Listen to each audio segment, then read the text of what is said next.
ঈদকে সামনে রেখে দেশি বিদেশি জামা কাপড়, জুতা, স্যান্ডেল ও প্রসাধনীর পসরা সাজিয়ে বসেছে মানিকগঞ্জের ব্যবসায়ীরা।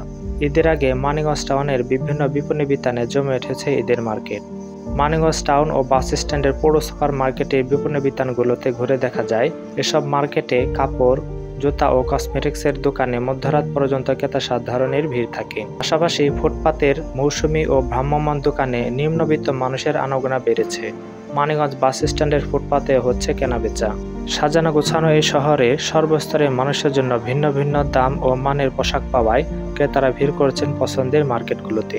অন্যান্য মার্কেটের তুলনায় এই মার্কেটে কাপড়ের দাম কিছুটা কম, আর এখানে ছেলে, মেয়ে ও বাচ্চা সবার কাপড় রয়েছে।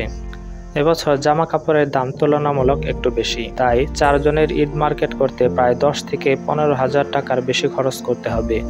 এদিকে নিম্নবিত্ত মানুষের জন্য পৌর সুপার মার্কেট এবং মৌসুমী ও ভ্রাম্যমাণ দোকানে মিলছে স্বল্প মূল্যে নতুন জামা কাপড়। এসব ব্যবসায়ীরা 300 টাকায় নতুন প্যান্ট, 450 টাকায় শার্ট এবং 250 টাকায় নতুন স্যান্ডেল বিক্রি করছেন।